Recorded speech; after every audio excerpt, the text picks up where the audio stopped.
청소부 딸 주제에 감히 목소리를 높여? 시어머니가 제 멱살을 잡으며 소리쳤습니다. 남편 옆에 앉은 내연녀가 비웃고 있었죠. 오늘은 제 생일이었지만 아무도 축하하지 않았습니다. 오히려 집에서 쫓겨났어요. 저는 아들을 안고 빗속으로 나와 아버지에게 전화를 걸었습니다. 회사 하나만 정리해 주세요. 시댁이 몰랐던 게 있었습니다. 청소부 집안이라고 무시했던 우리 집이 사실은 뭐였는지 말이죠. 오늘 이야기 시작하기 전에 구독과 좋아요를 눌러주세요. 병동 근무를 마친 소정은 피곤한 몸을 이끌고 시댁 아파트로 향했습니다. 병원 복도를 걸으며 핸드폰을 확인했죠. 남편 민수에게서 급하게 오라는 연락이 와 있었습니다. 무슨 일인지 물어봤지만 답장은 없었어요. 택시를 타고 강북시댁으로 향했습니다. 차창 밖으로 빗방울이 떨어지기 시작했죠. 오늘은 소정의 38번째 생일이었습니다. 혹시 깜짝 파티라도 준비한 건가 싶었어요. 아파트 엘리베이터를 타고 13층에서 내렸습니다. 복도를 걸어 현관문 앞에 섰죠. 초인종을 누르려는데 문이 열려 있었습니다. 안에서 불빛이 환하게 새어나왔어요. 어머님, 저예요. 소정은 문을 열고 들어갔습니다. 현관에 낯선 구두가 놓여 있었죠. 붉은색 명품 구두였습니다. 분명 소정의 것이 아니었어요. 이상한 예감이 들었습니다. 거실로 들어서는 순간 소정의 발걸음이 멈춰섰습니다. 소파에는 남편 민수와 세련된 정장 차림의 낯선 여자가 나란히 앉아 있었거든요. 테이블 위에는 고급 와인병과 치즈, 과일 플레이트가 놓여 있었습니다. 여자는 다리를 우아하게 꼬고 앉아 와인잔을 들고 있었습니다. 민수는 옆에서 편안한 표정으로 웃고 있었죠. 소정을 보자 그 웃음이 멈췄습니다. 왔구나. 시어머니 오미자가 팔짱을 낀 채 소파 옆에 서 있었습니다. 목소리는 차갑기만 했죠. 소정은 가방을 천천히 내려놓으며 물었습니다. 어머님, 이분은 누구세요? 오미자는 턱으로 여자를 가리키며 말했습니다. 얘가 민수랑 앞으로 함께할 사람이야. 윤가영 씨라고. 소정의 머릿속이 새하얗게 변했습니다. 무슨 말씀이냐고 물으려는데 윤가영이 먼저 입을 열었죠. 안녕하세요, 소정 씨. 저는 송림건설 자재팀장 윤가영입니다. 민수 씨 회사주 거래처 담당자예요. 가영의 목소리는 차갑고 단호했습니다. 마치 업무 보고를 하는 것처럼 감정이 없었죠. 소정은 남편을 바라봤습니다. 민수야, 이게 무슨 일이야? 오늘 내 생일이잖아. 민수는 고개를 돌린 채 대답하지 않았습니다. 손가락으로 소파 팔걸이를 두드리고 있었죠. 오미자가 나섰습니다. 소정 씨, 이쯤에서 정리하는 게 서로한테 좋을 것 같아. 민수한테는 가영 씨 같은 사람이 필요하거든. 송림건설 임원 후보래. 우리 민수 경력에도 도움이 되고. 소정의 목소리가 떨렸습니다. 정리요? 저는 민수 씨 아내예요. 법적으로 결혼한 부부라고요. 지우도 있고요. 법적으로는 그렇겠지. 하지만 청소부 집안 주제에 우리 아들 발목만 잡았잖아. 병원에서 야간 근무나 하고 집안일도 제대로 못하면서. 오미자의 눈빛이 차갑게 식어갔습니다. 소정은 주먹을 불끈 쥐었죠. 제가 뭘 잘못했습니까? 저도 생활비 보태려고 일하는 거예요. 지우 키우는데 돈이 얼마나 드는데요? 잘못? 너네 아버지가 청소나 하는 집안이잖아. 우리 친척들 모임에 데려갈 수도 없어. 너무 창피해서. 오미자는 팔짱을 더 세게 꼈습니다. 민수는 대기업 부장이 될 사람이야. 가영 씨는 송림건설에서 잘 나가는 팀장이고 너랑은 급이 다르다는 거야. 이해해. 소정의 가슴이 답답했습니다. 숨을 쉬기가 힘들었죠. 오미자는 계속 말을 이어갔습니다. 그동안 우리 민수 뒷바라지도 제대로 못하면서 명절 때 보면 음식 솜씨도 엉망이고 청소는 또 어떻고 청소부 딸이면서 집 청소도 제대로 못해. 가영이 비웃듯 웃으며 끼어들었습니다. 소정 씨, 현실을 보세요. 위자료는 적당히 받고 깔끔하게 정리하시는 게 좋아요. 서로 시간 낭비하지 말고요. 지우는 저희가 키울 테니까 걱정 마세요. 소정의 눈이 커졌습니다. 지우를 뭐라고요?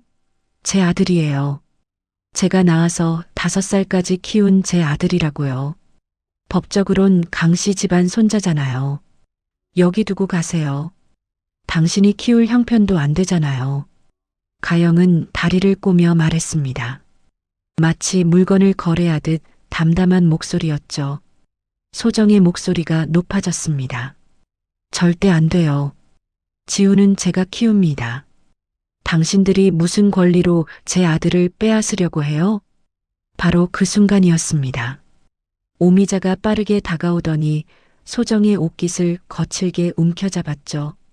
소정의 몸이 앞으로 확 당겨졌습니다. 와인잔이 테이블에서 쓰러질 뻔했어요. 청소부 딸 주제에 감히 목소리를 높여 내가 뭔데? 우리 집안이 어떤 집안인지 알아? 오미자는 소정의 멱살을 잡은 채 흔들었습니다. 소정의 목이 뒤로 젖혀졌다가 앞으로 숙여졌죠. 눈에 눈물이 맺혔습니다. 민수는 옆에서 고개를 돌리고 있었어요. 가영은 소파에 앉아 그 모습을 구경하듯 지켜봤고요. 어머님, 손 놓으... 아파요. 소정이 떨리는 목소리로 말했습니다. 안 나. 내가 알아서 나갈 때까지 안 나. 청소부 집안 주제에 우리 집에 들어와서 잘 먹고 잘 살았으면 됐지. 뭘 더 바라는 거야? 오미자의 소나기에 힘이 더 들어갔습니다. 소정의 옷깃이 늘어났죠. 소정은 떨리는 손으로 오미자의 손목을 잡았습니다. 힘껏 밀어냈어요. 오미자가 비틀거렸습니다. 인연이 지금 시어머니한테 손을 대? 버릇없이. 오미자가 소리쳤습니다. 소정은 숨을 몰아쉬며 대답했죠. 멱살을 잡으시는 분이 먼저잖아요. 저는 이제 나가겠습니다. 더 이상 이 집에 있을 이유가 없네요. 소정은 침실로 들어가 짐을 챙겼습니다. 손이 떨려서 옷을 제대로 접을 수도 없었어요.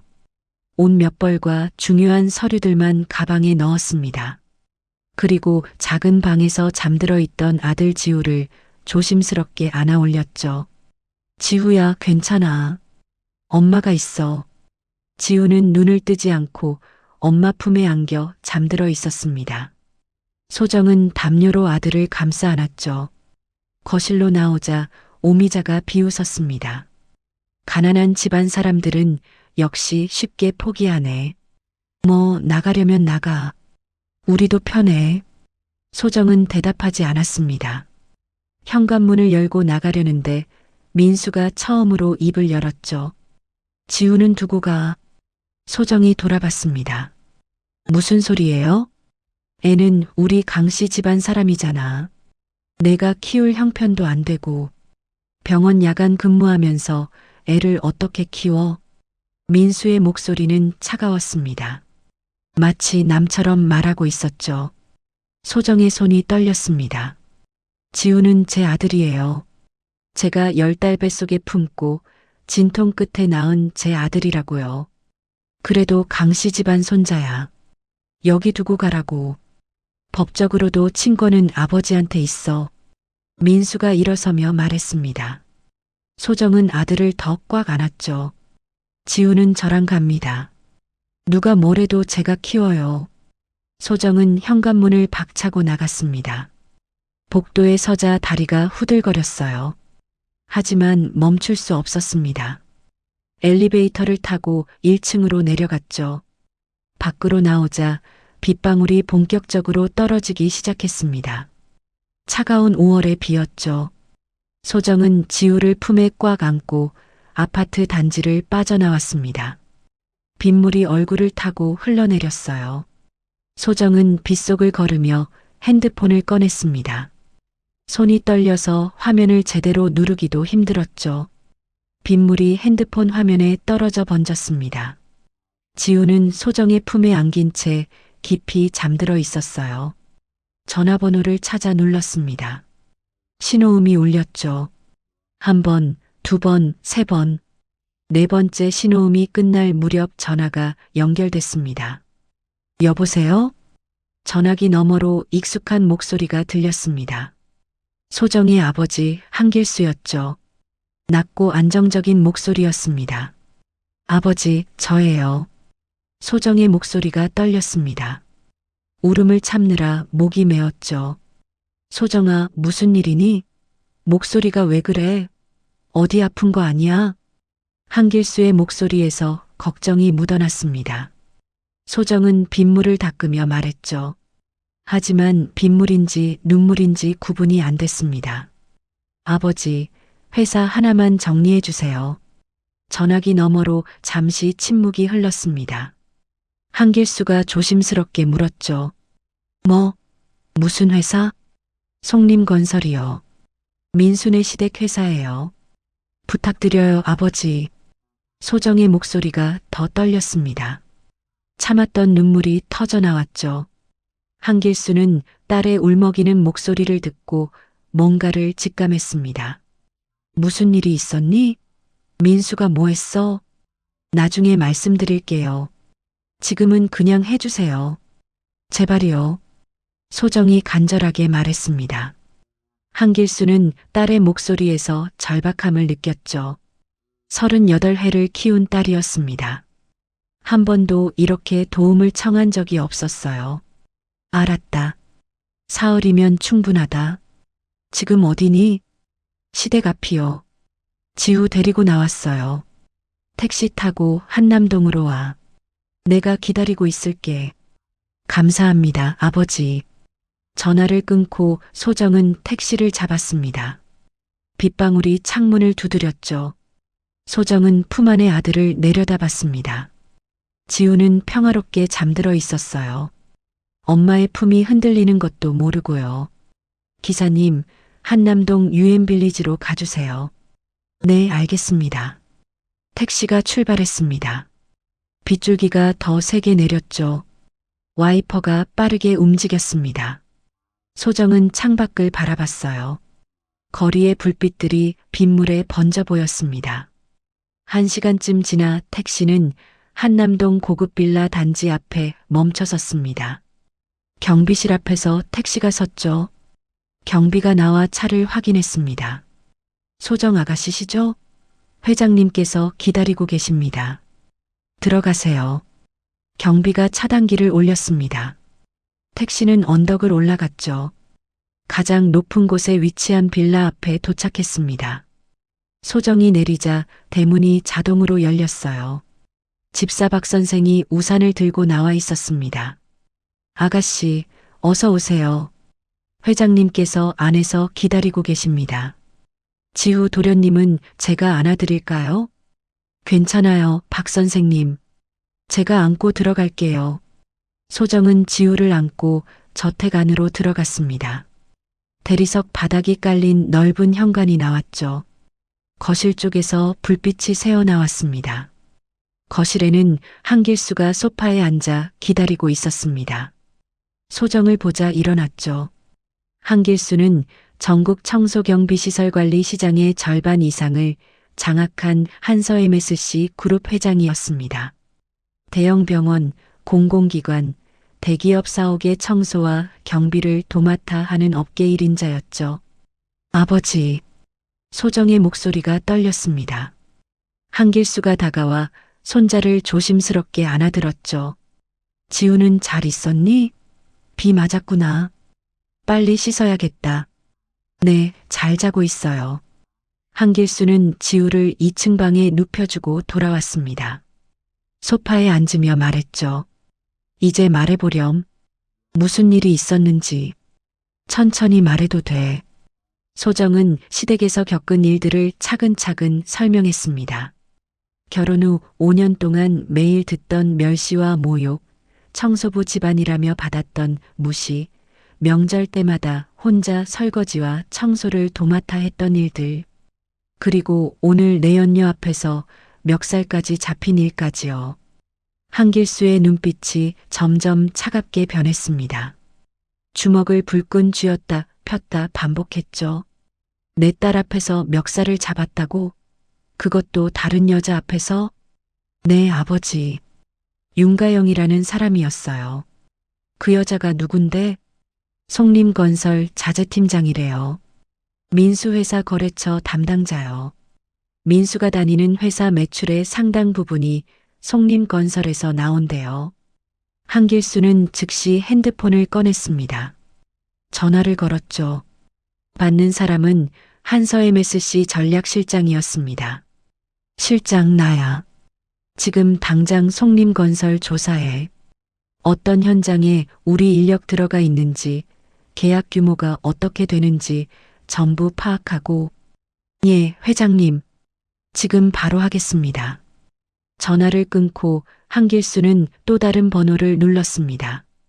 이번엔 한서 MSC 경영지원본부장이었죠. 여보세요, 회장님. 전화기 너머로 긴장한 목소리가 들렸습니다. 한길수가 차분하지만 단호하게 말했죠. 송림건설 아시죠? 네, 저희가 청소 용역 맡고 있는 중견 건설사입니다. 현재 진행 중인 아파트 현장이 3곳, 오피스 빌딩이 2곳 있습니다. 내일부터 전부 끊으세요. 계약 해지 통보하고요. 예, 그게 무슨 이유라도 있습니까? 묻지 마세요. 그냥 하세요. 그리고 다른 건설사 대표들한테도 연락 돌리고요. 송림건설은 이제 우리 협력사 리스트에서 뺀다고요. 알겠습니다, 회장님. 내일 아침 첫 업무로 처리하겠습니다. 전화를 끊고 한길수는 3번째 전화를 걸었습니다. 이번엔 부산지사장이었죠. 회장님, 무슨 일이십니까? 송림건설 부산 현장 있죠? 네, 해운대 쪽 아파트 현장 하나 있습니다. 당장 철수 준비하세요. 계약 위반이라고 하면 위약금은 우리가 물겠습니다. 알겠습니다, 회장님. 전화를 끊고 한길수가 말했습니다. 이제 시작이다. 소정이 조심스럽게 물었죠. 아버지, 너무 심한 거 아니에요? 송림건설 직원들도 많잖아요. 심해? 내 딸 멱살을 잡은 사람들한테? 소정아, 내가 참을 만큼 참았어. 이제는 내가 나설 때야. 한길수의 목소리에는 분노가 섞여 있었습니다. 하지만 차분했죠. 오히려 그게 더 무서웠습니다. 하지만 송림건설은 큰 회사예요. 직원들도 100명이 넘는다고 들었어요. 걱정 마. 잘못한 사람만 대가를 치를 거야. 직원들은 다른 곳으로 갈 수 있어. 한길수는 서재로 들어가 또 다른 전화를 걸었습니다. 한서 MSC 인사팀장이었죠. 팀장, 송림건설 협력업체 리스트 확보하세요. 각 업체 담당자들한테 조심스럽게 연락 돌리고요. 한서 MSC가 송림건설 계약 중단했다는 소식 흘리세요. 공식 발표는 아니고 그냥 소문으로요. 알겠습니다, 회장님. 내일부터 진행하겠습니다. 한길수는 창밖을 바라봤습니다. 밤하늘에 빗줄기가 내리고 있었죠. 서울 야경이 비에 젖어번져 보였습니다. 조용하지만 단호한 목소리로 혼잣말을 했어요. 이 집은 우리 딸을 사람 취급하지 않았어. 대가를 치러야지. 소정은 거실 소파에 앉아 아버지를 기다렸습니다. 박 선생이 따뜻한 차를 가져다 줬죠. 아가씨, 옷 갈아입으세요. 감기 걸리겠어요. 고맙습니다, 박 선생님. 소정은 2층으로 올라가 옷을 갈아입었습니다. 지우가 잠든 방을 들여다봤죠. 아들은 편안하게 자고 있었습니다. 소정은 이불을 덮어주고 방을 나왔어요. 한길수가 서재에서 나왔습니다.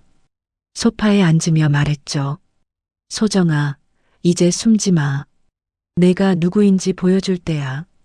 아버지, 저는 그냥 조용히 살고 싶어요. 조용히 살려고 5년을 참았잖아. 그래서 어떻게 됐어? 멱살까지 잡혔잖아. 한길수의 목소리가 높아졌습니다. 이제는 당당하게 살아. 내가 한서 MSC 회장의 딸이라는 걸 보여줘. 아무도 널 함부로 대하지 못하게. 소정은 고개를 끄덕였습니다. 이제 더 이상 숨을 수 없다는 걸 알았죠. 다음 날 아침 송림건설 사무실에서 비상이 걸렸습니다. 사장 송대철이 출근하자마자 비서가 급하게 달려왔죠. 얼굴이 창백했습니다. 사장님, 큰일 났습니다. 한서 MSC에서 계약 해지 통보가 왔습니다. 송대철의 얼굴이 굳었습니다. 커피잔을 책상에 내려놓았죠. 뭐, 어느 현장? 전부요. 강남 오피스 현장, 분당 아파트 현장, 일산 아파트 현장, 부산 해운대 현장까지 전부입니다. 비서가 서류를 내밀었습니다. 송대철은 서류를 받아들었죠. 손이 떨렸습니다. 이유가 뭐래? 본사 방침이라고만 합니다. 자세한 이유는 알려주지 않았어요. 송대철은 즉시 한서 MSC 경영지원본부장에게 전화를 걸었습니다. 신호음이 길게 울렸죠. 5번째 신호음 끝에 전화가 연결됐습니다. 여보세요, 송 사장님. 본부장님, 저 송. 갑자기 계약 해지가 무슨 일입니까? 우리 거래한 지 8년이나 됐잖아요. 죄송합니다, 송 사장님. 위에서 내려온 지시라 어쩔 수 없습니다. 위라니요? 누구 지시예요? 이유라도 알려주세요. 저도 자세한 이유는 모릅니다. 그냥 계약 종료하라고만 했어요. 정말 죄송합니다. 전화가 끊겼습니다. 송대철은 멍하니 서 있었죠. 한서 MSC는 송림건설의 주요 협력사였습니다. 전체 매출의 20% 정도를 차지했거든요. 오전 10시 더 큰 충격이 왔습니다. 대형 병원 2곳에서 청소계약 해지 통보가 들어왔거든요. 사장님, 서울대병원이랑 삼성서울병원에서도 계약 종료 통보가 왔습니다. 뭐, 왜? 한서 MSC 쪽에서 더 좋은 조건을 제시했대요. 위약금은 병원 측에서 부담한다고 합니다. 송대철은 책상을 내리쳤습니다. 서류들이 바닥에 흩어졌죠. 이게 무슨 일이야? 한서 MSC가 왜 우리를 이렇게 공격하는 거야? 오후가 되자 더 심각한 소식이 들렸습니다. 공공기관 청소 입찰에서 연달아 탈락했거든요. 사장님, 이번 달 입찰 5건 전부 떨어졌습니다. 뭐라고? 우리가 가장 낮은 가격 제시했잖아. 네, 그런데도 떨어졌어요. 심사위원들이 회사 신뢰도에 문제가 있다고 했대요. 송대철은 이상함을 느꼈습니다. 보통 때는 송림건설이 가장 경쟁력 있는 가격을 제시하면 무조건 통과됐거든요. 평판도 나쁘지 않았고요. 저녁 무렵 새로 분양 중인 아파트 단지 시행사에서도 연락이 왔습니다. 송 사장님, 죄송한데 청소업체 다른 곳으로 바꾸려고요. 무슨 소리예요? 계약서까지 작성했잖아요. 착공도 얼마 안 남았는데요. 한서 MSC 쪽에서 더 좋은 조건을 제시했어요. 인력도 더 많이 투입하겠다고 하고요. 위약금은 저희가 물게요. 본부장님, 우리 관계가 어떤 관계인데 이러십니까? 사업은 사업이잖아요. 이해해 주세요. 전화가 끊겼습니다. 송대철은 핸드폰을 책상에 내던졌죠. 화면이 깨졌습니다. 비서가 조심스럽게 들어왔어요. 사장님, 한서 MSC가 업계에 소문을 퍼뜨리고 있다는 말이 있습니다. 무슨 소문? 한서 MSC가 송림건설을 협력사 리스트에서 뺐다는 소문이요. 그래서 다른 업체들도 우리를 꺼린다고 합니다. 송대철은 의자에 주저앉았습니다. 한서 MSC라는 이름이 계속 들렸죠. 그는 비서를 불렀습니다. 한서 MSC 회장이 누구야? 한길수라는 사람입니다. 업계에서 신의 손이라고 불리죠. 그 사람 손만 거치면 어떤 회사든 망한다는 소문도 있어요. 한길수? 송대철의 얼굴이 하얗게 질렸습니다. 한길수라는 이름이 낯익었거든요. 며느리 소정의 아버지 이름이었죠. 한길수 회장 사진 좀 찾아봐. 빨리. 비서가 검색해서 태블릿을 보여줬습니다. 송대철은 화면을 보고 얼어붙었죠. 상견례 때 허름한 작업복을 입고 왔던 그 남자였습니다. 지하철을 타고 왔다던 그 남자. 이럴 수가.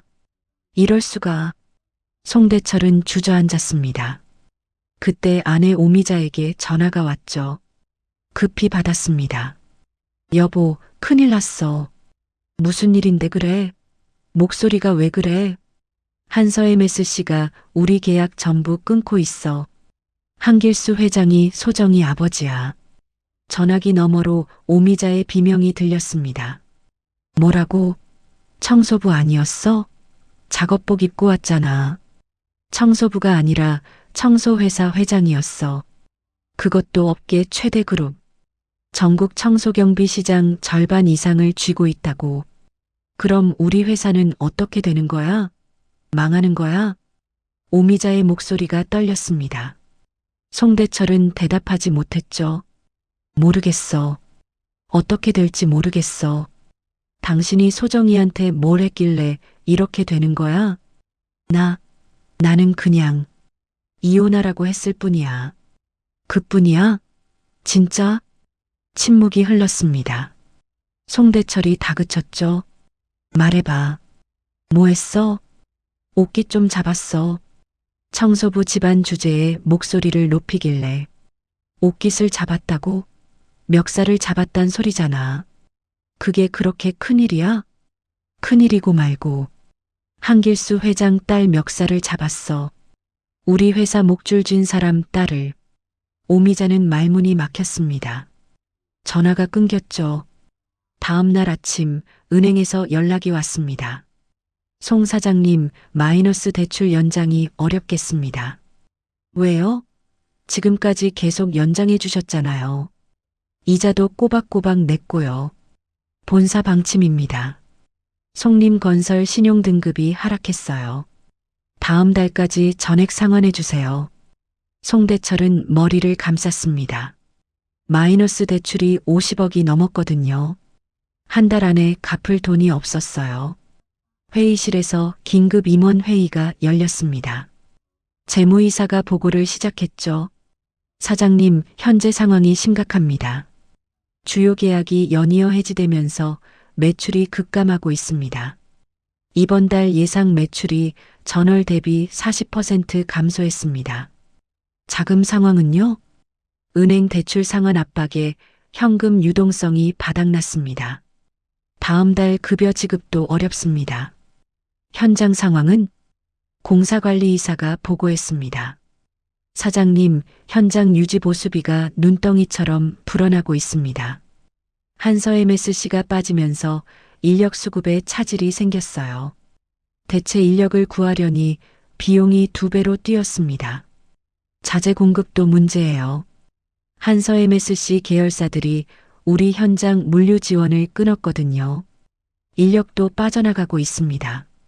한서 MSC 쪽에서 우리 현장 인력을 스카우트하고 있어요. 더 좋은 조건을 제시하면서요. 송대철은 고개를 들지 못했습니다. 모든 게 무너지고 있었죠. 사흘이 지났습니다. 한길수가 말한 바로 그 사흘이었죠. 송림건설의 거래처들이 하나둘 연락을 끊기 시작했습니다. 은행에서는 대출금 조기 상환 요청이 들어왔고요. 소정에게는 법률사무소에서 서류가 도착했습니다. 이혼소송 통지서였죠. 소정이 먼저 소송을 제기한 것입니다. 법무법인 정도에 의뢰했어요. 대한민국 최고의 로펌이었죠. 민수도 그 서류를 받았습니다. 급히 어머니에게 달려갔죠. 어머니, 소정이가 이혼 소송 걸었어요. 그것도 법무법인 정도로요. 그래, 잘 됐네. 어차피 헤어질 거였잖아. 그런데 법무법인 정도라고? 소정이가 무슨 돈으로? 오미자는 의아해했습니다. 법무법인 정도는 대기업이나 재벌들이 쓰는 로펌이었거든요. 일반인이 쓰기에는 비용이 너무 컸어요. 저도 모르겠어요. 이상해요. 하지만 회사도 위기인데 이혼 소송까지. 어떡하니? 오미자는 아들을 노려봤습니다. 그러게 왜 소정이를 쫓아냈냐고. 조용히 이혼하면 될걸. 어머니가 쫓아내라고 하셨잖아요. 가영이랑 결혼하라고 하시면서. 뭐? 오미자는 할 말이 없었습니다. 며칠 뒤 이혼 조정 기일이 잡혔죠. 하지만 소정 측에서 조정을 거부하고 정식 재판을 신청했습니다. 민수는 변호사를 선임했습니다. 하지만 비용 때문에 큰 로펌은 못 쓰고 동네 변호사를 선임했죠. 민수 씨 상대편 변호인이 누군지 아세요? 법무법인 정도라고 들었어요. 그렇습니다. 상대가 만만치 않네요. 어떻게 대응할지 잘 준비해야겠습니다. 재판 당일 법원 앞에서 민수와 오미자, 송대철이 기다리고 있었습니다. 초라한 모습이었죠. 송대철은 낡은 정장을 입고 왔고 오미자는 백화점 할인 코너에서 산 옷을 입고 있었습니다. 오전 9시 30분 검은색 제네시스 2대가 법원 주차장에 들어섰습니다. 차에서 정장을 입은 남자들이 내렸죠. 법무법인 정도의 변호사들이었습니다. 그리고 마지막으로 소정이 내렸습니다. 깔끔한 네이비 정장에 하이힐을 신고 있었죠. 머리는 단정하게 묶었고 화장도 완벽했습니다. 저게 소정이야? 오미자가 놀라서 말했습니다. 깔끔한 정장 차림의 소정은 병원 야간 근무복을 입던 며느리와는 완전히 달랐거든요. 경호원 2명이 소정을 에스코트했어요. 소정아. 민수가 다가가려 했지만 경호원이 막았습니다. 함부로 접근하지 마십시오. 소정은 민수를 쳐다보지도 않았습니다. 그냥 법원 안으로 들어갔죠. 변호사들이 뒤따라 들어갔고요. 법정 안 판사가 들어왔습니다. 재판이 시작됐죠. 양측 변호인은 각자 자리에 앉았고 소정과 민수도 앉았습니다. 이혼 사유부터 확인하겠습니다. 원고 측 변호인 말씀하세요. 법무법인 정도의 수석 변호사가 일어났습니다. 50대 중반의 남자였죠. 피고 강민수 씨의 부정행위가 이혼 사유입니다. 증거 자료를 제출하겠습니다. 변호사는 두꺼운 서류 뭉치를 내놓았습니다. 호텔 투숙 기록, 신용카드 사용 내역, 카카오톡 메시지 캡처, 목격자 진술서까지 모든 것이 완벽하게 정리되어 있었죠. 피고는 지난 1년간 윤가영 씨와 부적절한 관계를 유지했습니다. 호텔 투숙 기록이 15건이고요. 고급 레스토랑 식사 기록이 23건입니다.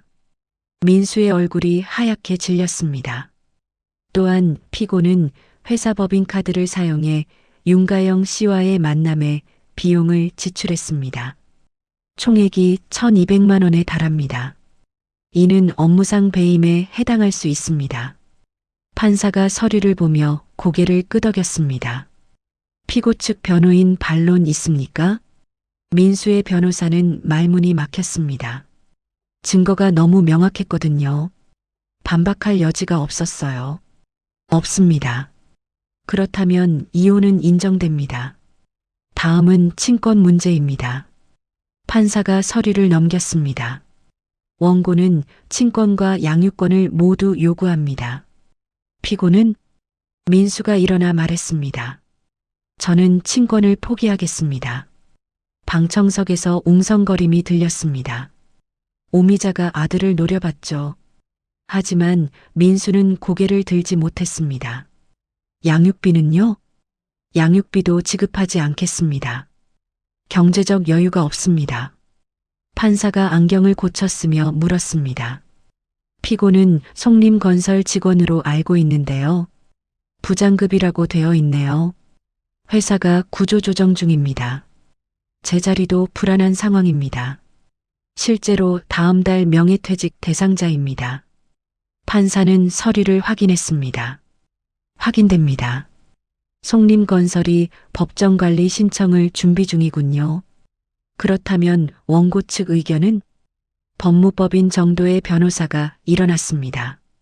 저희 의뢰인은 양육비를 요구하지 않습니다. 위자료도 청구하지 않습니다. 의뢰인이 경제적으로 충분한 능력이 있기 때문입니다. 변호사는 또 다른 서류를 제출했습니다. 소정의 재산 목록이었죠. 판사가 서류를 보더니 눈이 커졌습니다. 이게 원고의 재산입니까? 네, 맞습니다. 한남동 부동산 시가 300억 원, 주식 보유액 200억 원, 예금 50억 원입니다. 그리고 한서 MSC 그룹 지분 15%를 보유하고 있습니다. 방청석에서 술렁거림이 일었습니다. 민수는 눈을 크게 떴죠. 오미자와 송대철도 놀란 표정이었습니다. 판사는 서류를 덮으며 말했습니다.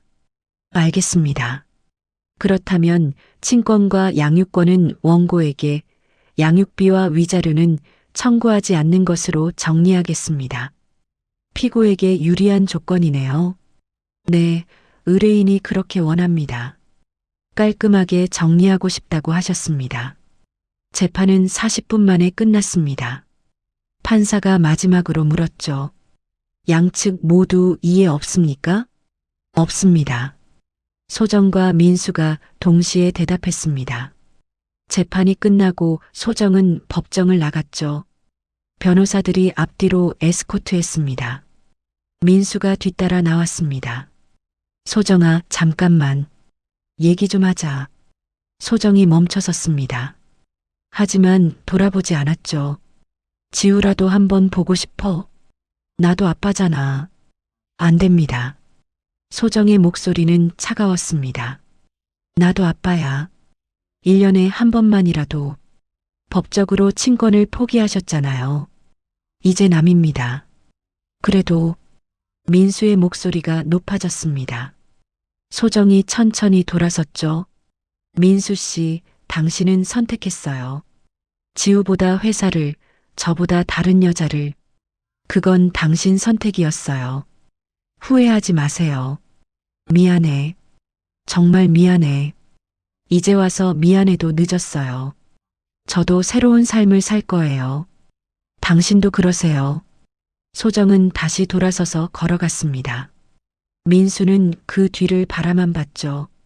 손을 뻗었지만 닿지 않았습니다. 오미자와 송대철도 복도로 나왔습니다. 저 여자 뭔가 이상해. 오미자가 말했습니다. 뭐가? 경호원들, 고급차 변호사들. 재산도 어마어마하고. 저런 게 어디서 났겠어? 오미자는 불안했습니다. 뭔가 놓친 것 같았거든요. 주차장으로 향하는데 소정 옆에 한 남자가 나타났습니다. 한길수였습니다. 네이비 수트를 입고 있었죠. 경호원들이 뒤따랐습니다. 수고했어, 소정아. 재판 잘 끝났지? 네, 감사합니다, 아버지. 덕분에 깔끔하게 정리됐어요. 그래, 이제 앞만 보자. 오미자가 그 모습을 봤습니다. 두 사람의 대화를 듣고 얼굴이 하얗게 질렸죠. 여보, 저 남자 어디서 본 것 같은데. 누구? 그때 한길수와 소정이 차에 탔습니다. 제네시스가 출발했죠. 오미자는 그 뒷모습을 멍하니 바라봤습니다. 상견례 때 봤던 사람이야. 작업복 입고 왔던 그 남자. 설마 그 사람이 한길수 회장? 송대철이 놀라서 물었습니다. 오미자는 고개를 끄덕였죠. 그날 저녁 오미자는 집에 돌아오자마자 인터넷을 검색했습니다. 손이 떨렸죠. 검색창에 한서 MSC 한길수 회장이라고 쳤습니다. 기사들이 쏟아져 나왔습니다. 사진도 여러 장 나왔죠. 오미자는 핸드폰을 떨어뜨렸습니다. 사진 속 남자는 분명 상견례 때 봤던 그 사람이었습니다. 여보, 여보. 오미자가 비명을 질렀습니다. 송대철이 달려왔죠. 왜 그래? 무슨 일이야? 소정이 아버지. 소정이 아버지가 한길수 회장이야. 한서엠 SC 회장. 오미자는 떨리는 손으로 핸드폰을 보여줬습니다. 송대철도 사진을 보고 얼어붙었죠. 소파에 주저앉았습니다. 말도 안 돼. 청소부라고 했잖아. 청소부가 아니라 청소회사 회장이었어. 상견례 때 봤잖아. 이 사람이야. 오미자가 핸드폰을 흔들었습니다. 송대철은 주먹으로 이마를 쳤죠. 우리가 한서엠 SC 회장 딸을 쫓아냈어. 그것도 멱살까지 잡고 모든 퍼즐이 맞춰졌습니다. 한서엠 SC의 갑작스러운 계약 중단, 다른 업체들의 외면, 은행의 압박, 입찰 탈락. 모두 한길수의 지시였던 것입니다. 어떻게? 오미자는 패닉 상태였습니다. 송대철도 대답하지 못했죠. 민수도 그 얘기를 들었습니다. 불가능해요. 소정이가 재벌 딸일 리 없어요. 병원 야간 근무까지 했는데. 하지만 사실이야. 증거가 다 여기 있잖아. 재판에서 재산 목록도 나왔고. 오미자가 핸드폰을 내밀었습니다. 민수는 화면을 보고 말문이 막혔죠. 한남동 부동산 300억? 주식 200억? 그래. 그리고 한서엠 SC 지분 15%. 소정이는 재벌 상속녀였어. 민수는 소파에 주저앉았습니다. 모든 증거가 그것을 가리키고 있었죠. 그럼 왜 병원에서 야간 근무를 했어요? 돈이 그렇게 많은데. 아마 우리를 시험했겠지. 진짜로 사랑하는지, 돈 때문에 만나는 건 아닌지. 송대철이 말했습니다. 그런데 우리는 청소부 집안이라고 무시했어. 매번 멸시하고 명절 때마다 혼자 일 시키고. 그날 밤 송림건설 식구들은 잠을 이룰 수 없었습니다. 자신들이 무엇을 했는지, 누구를 함부로 대했는지 이제야 깨달았죠. 하지만 이미 늦었습니다. 며칠 뒤 송림건설의 결정타가 떨어졌습니다. 주요 현장의 청소경비 계약이 전부 해지됐거든요. 자재 공급도 차질이 생겼고요. 송대철은 임원회의를 열었습니다. 현재 상황을 보고하세요. 재무이사가 서류를 펼쳤습니다. 사장님, 주요 거래처 12곳이 계약을 해지했습니다. 신규 입찰도 석 달째 전부 탈락했고요. 이번 분기 예상 손실이 150억 원입니다. 자금 상황은요? 은행 대출 상환 압박에 현금 유동성이 완전히 바닥났습니다. 다음 달 급여 지급이 불가능합니다. 협력사 대금도 3개월째 밀렸고요. 송대철은 책상을 내리쳤습니다. 구조조정 시작하세요. 인원 50% 감축합니다. 임원들도 30% 연봉 삭감하고요. 사장님, 그래도 그건 너무. 지금 회사가 망하려고 하는데 다른 방법이 있어요? 살아남으려면 뼈를 깎아야 해요. 임원들은 고개를 숙였습니다. 송림건설은 급속도로 무너지고 있었죠. 집에서도 상황은 나빠졌습니다. 오미자의 카드가 전부 막혔거든요. 여보, 카드가 하나도 안 돼. 전부 한도 초과래. 당연하지. 회사에서 월급도 못 받는데 카드가 될 리 있어? 그럼 어떻게 해? 이번 달 모임비도 못 낼 판인데. 아파트 관리비도 밀렸고. 지금 그게 중요해? 회사가 망하려고 하는데. 송대철과 오미자는 매일 싸웠습니다. 민수도 불안했죠. 회사가 망하면 자신도 직장을 잃는 것이니까요. 윤가영에게 연락했지만 받지 않았습니다. 가영 씨, 저 민수예요. 연락 좀 주세요. 할 얘기가 있어요. 문자를 보내도 답이 없었습니다. 카카오톡도 읽지 않았죠.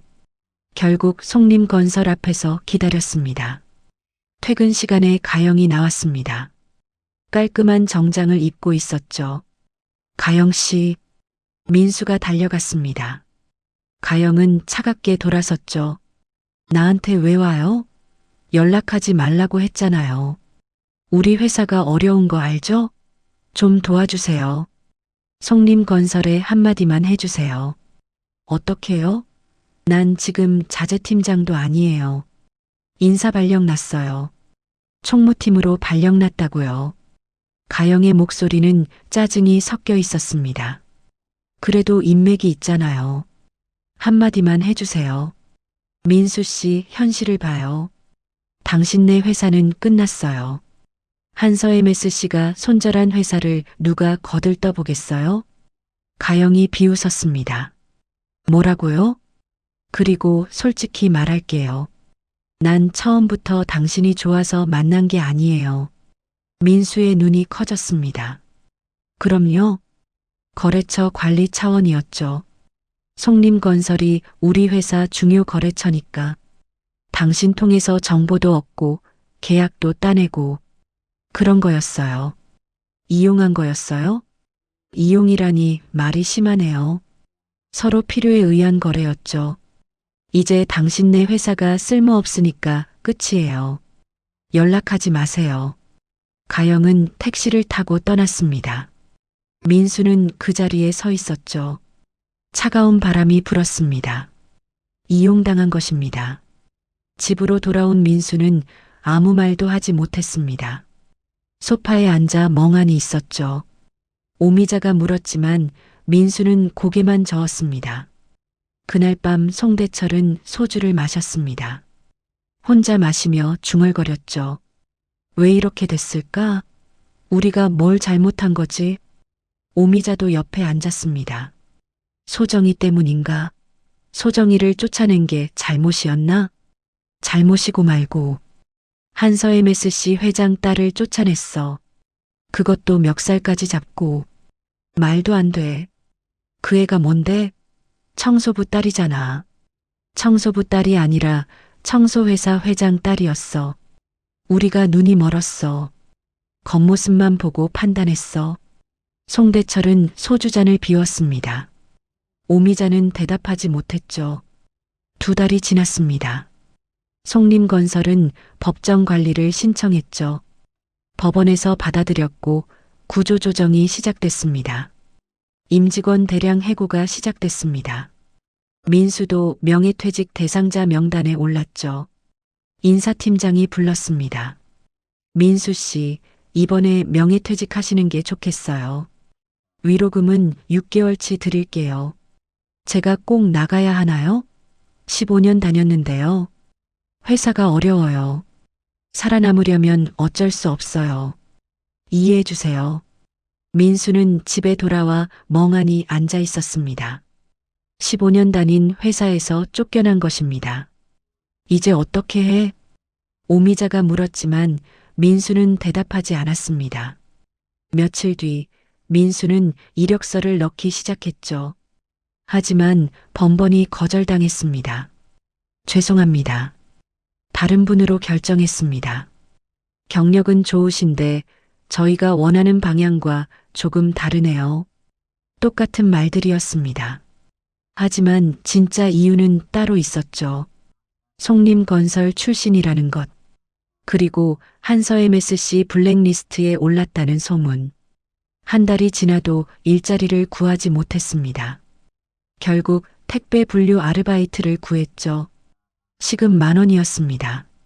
새벽 4시에 일어나 물류센터로 갔습니다. 무거운 택배 상자를 나르는 일이었죠. 허리가 아팠지만 참아야 했습니다. 야, 거기 빨리 좀 해. 뭐 하는 거야? 20대 현장 관리자가 소리쳤습니다. 민수는 고개를 숙였죠. 죄송합니다. 한때는 부장이었습니다. 직원들에게 지시하던 사람이었죠. 이제는 젊은 현장 관리자에게 반말을 듣는 일용직이었습니다. 송대철도 일자리를 찾았습니다. 전직 건설사 사장 출신이었지만 아무도 받아주지 않았죠. 나이도 많고 송림건설이 망한 것 때문에 평판도 좋지 않았습니다. 결국 공사장 경비로 재취업했습니다. 월급은 220만 원이었죠. 경비 아저씨, 여기 출입증 확인 좀 해주세요. 네, 확인했습니다. 들어가세요. 송대철은 경례를 했습니다. 한때는 공사 현장을 관리하던 사람이었죠. 이제는 공사장 노동자들에게 경례하는 경비가 됐습니다. 오미자는 더 비참했습니다. 강남 아파트가 압류됐거든요. 한 달 안에 집을 비워야 했죠. 짐을 싸며 오미자는 울었습니다. 명품 가방들을 꺼냈지만 대부분 짝퉁이었어요. 진품은 몇 개 없었죠. 팔아도 돈이 안 됐습니다. 작은 원룸으로 이사를 갔습니다. 구로구 낡은 빌라 2층이었죠. 방 하나에 화장실 하나, 베란다도 없었습니다. 이게 우리 집이야? 오미자는 방 안을 둘러봤습니다. 강남 아파트는 50평이었는데 이제는 10평도 안 되는 원룸이었죠. 일자리를 구해야 했습니다.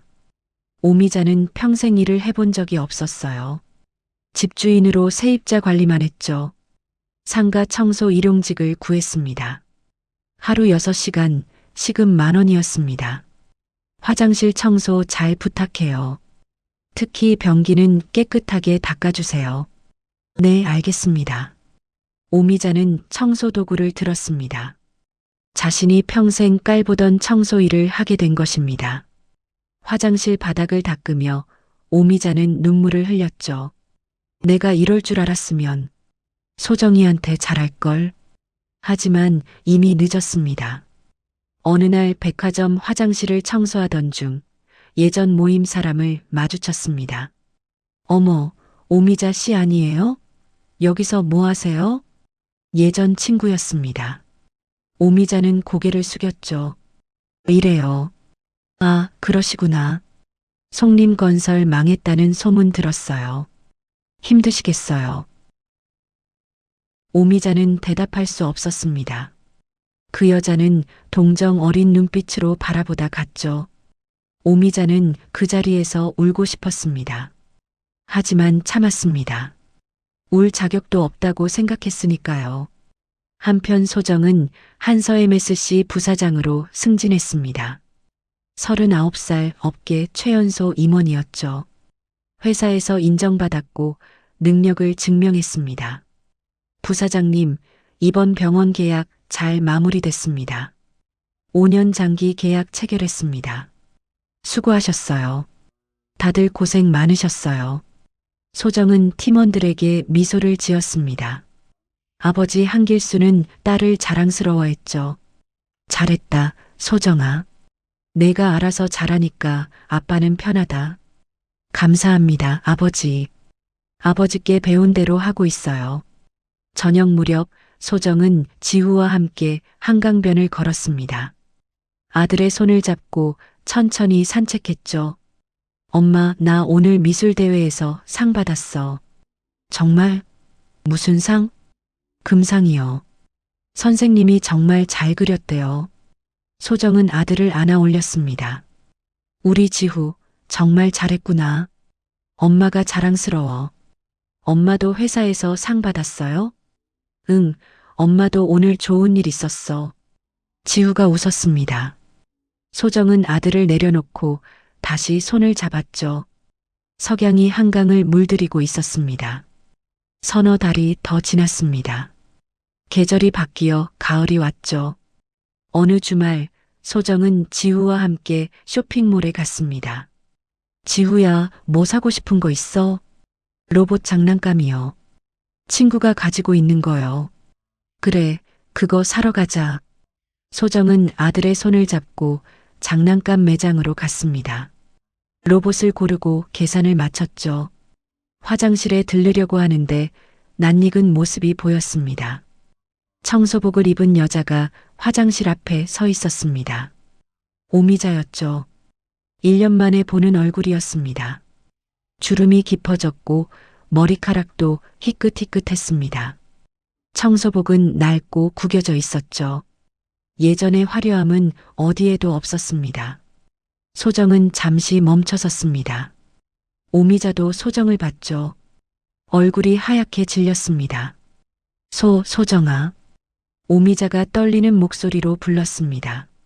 손에 들고 있던 걸레를 바닥에 떨어뜨렸죠. 소정은 무표정하게 서 있었습니다. 지우가 엄마 손을 잡았어요. 엄마, 저 아줌마 누구예요? 아무도 아니야. 소정의 목소리는 차가웠습니다. 오미자가 다가왔죠. 소정아, 우리 그때 정말 잘못했어. 미안해. 정말 미안해. 저희 회사 직원에게 함부로 대하지 마세요. 소정은 한 걸음 물러섰습니다. 회사 직원? 네. 이 쇼핑몰 청소는 한서 MSC가 맡고 있어요. 여기 계신 분들은 모두 저희 회사 직원이고요. 저는 그냥 고객일 뿐이에요. 오미자의 눈에 눈물이 맺혔습니다. 소정아, 제발 한 번만 봐줘. 내 아버지한테 말 좀 해줘. 우리 회사 좀 살려달라고. 민수도 일자리 없고 우리도 다 망했어. 이미 끝난 일이에요. 소정아, 우리 그때 정말 미안했어. 내가 멱살까지 잡았지. 용서해줘. 오미자는 무릎을 꿇었습니다. 쇼핑몰 복도 한가운데에서요. 지나가던 사람들이 쳐다봤습니다. 어머님, 일어나세요. 이러시면 안 돼요. 소정은 지우의 손을 잡고 돌아섰습니다. 소정아, 제발. 한 번만 기회를 줘. 오미자의 외침이 뒤에서 들렸지만 소정은 돌아보지 않았습니다. 지우가 물었죠. 엄마, 저 아줌마 왜 울어요? 잘못을 해서 그래. 지우야, 사람은 잘못을 하면 대가를 치르는 거야. 항상 기억해. 네, 엄마. 소정은 아들의 손을 꽉 잡고 엘리베이터를 탔습니다. 내려가는 동안 소정은 생각했죠. 1년 전 자신의 멱살을 잡던 그 손. 청소부 집안이라고 비웃던 그 입. 이제는 청소복을 입고 무릎을 꿇고 있었습니다. 오미자는 복도에 주저앉아 울었습니다.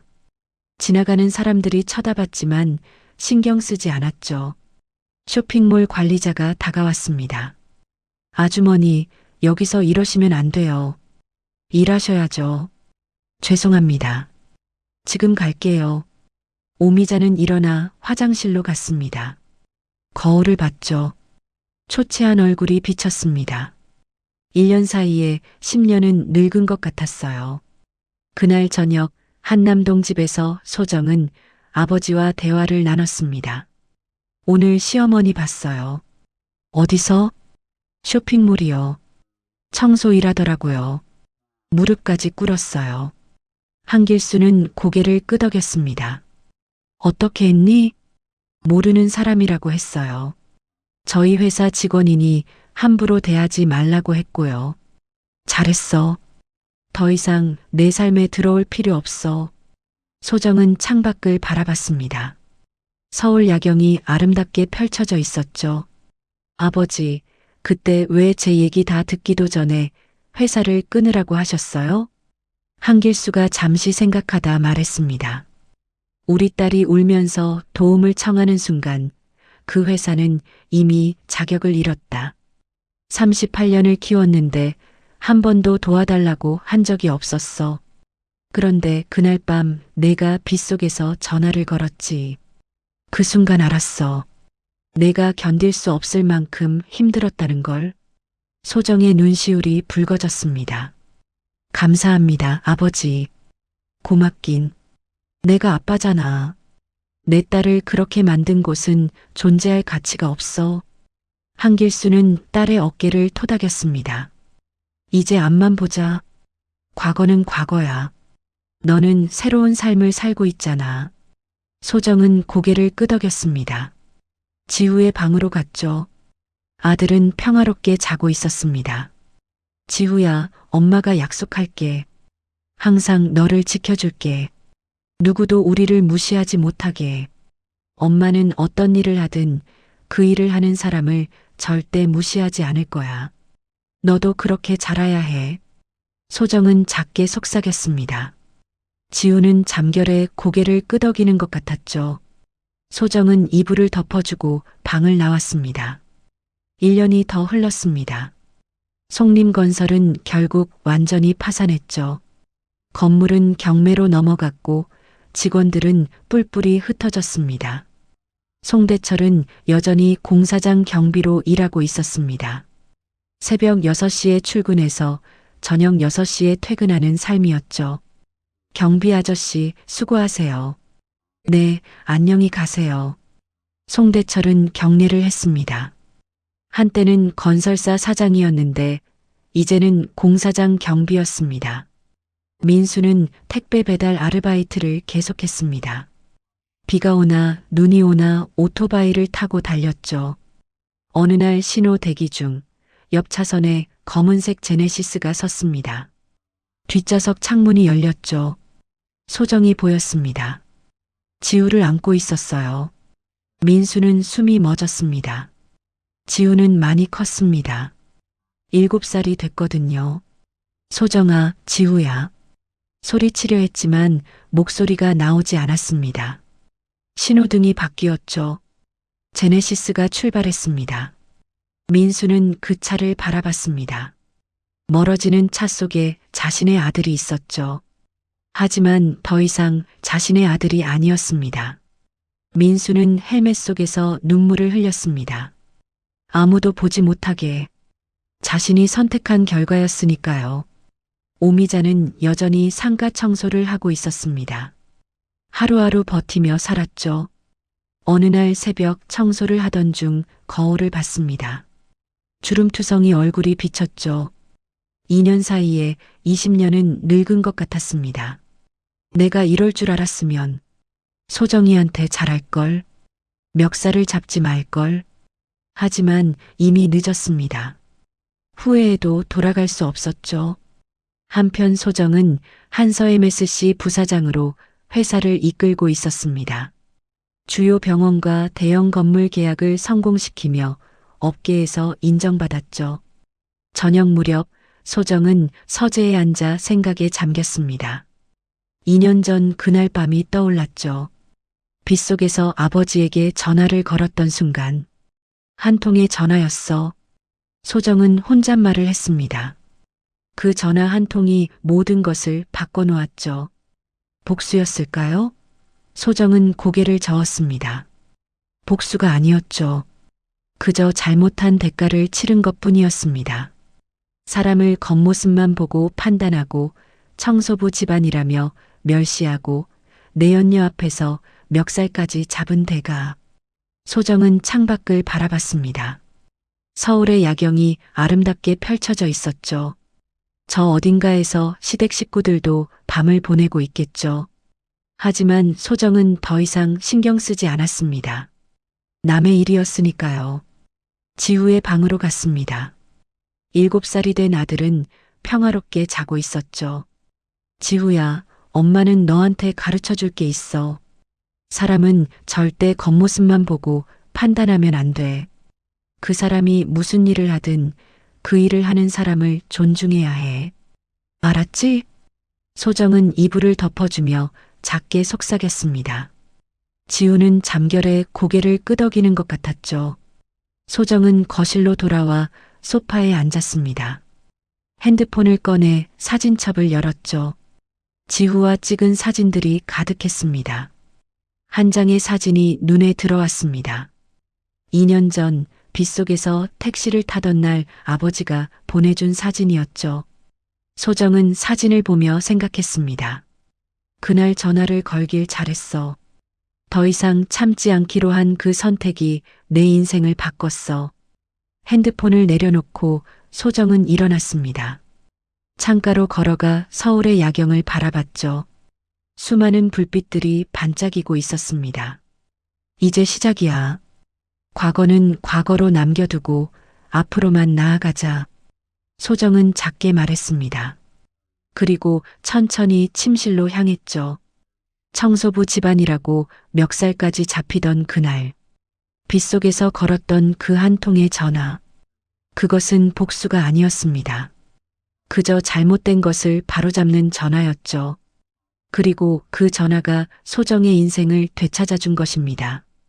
당당하게, 떳떳하게 새로운 삶을 살아갈 수 있게